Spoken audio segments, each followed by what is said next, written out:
ლეკური ოპერიდან დაისი.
Никто не помнит, когда возник этот праздник.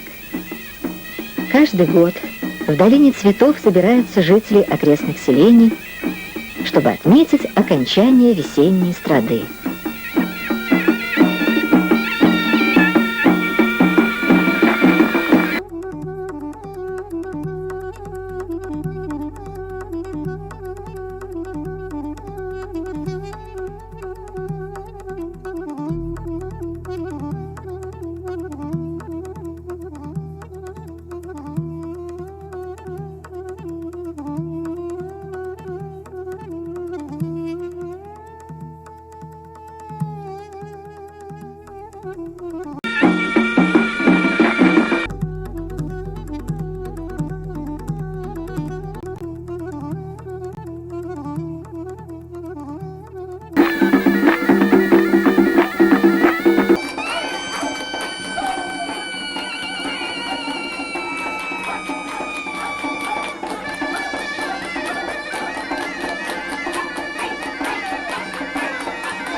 Дорогие земляки, вот пришла еще одна весна на нашу землю.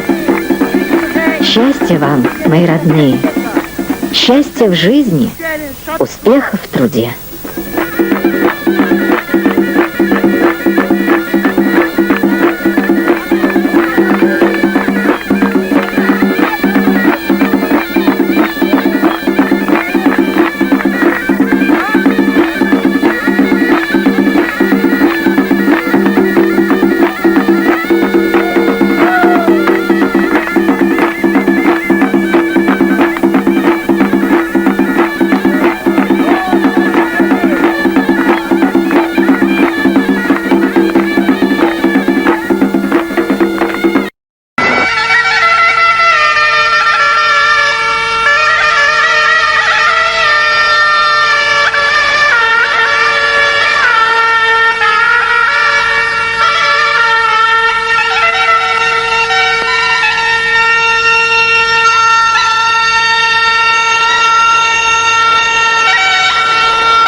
seldikiz, zirqer qazlana, sükerin seldikiz, sükerin seldikiz, zirqer qazlana, sükerin seldikiz, sükerin seldikiz.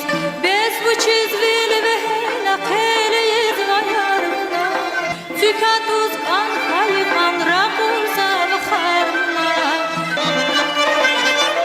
Ruşarivna jda, khana zazel divay, Ruşarivna jda, khana zazel divay, Ammari qaşdaç, sükerin sel divay, sükerin sel divay, Ammari qaşdaç, sükerin sel divay, sükerin sel divay. Bez bu çizvil ve hela qeliz vayar buna, sükatuz kan hayvan rakuza vxar buna, Çünü xüzala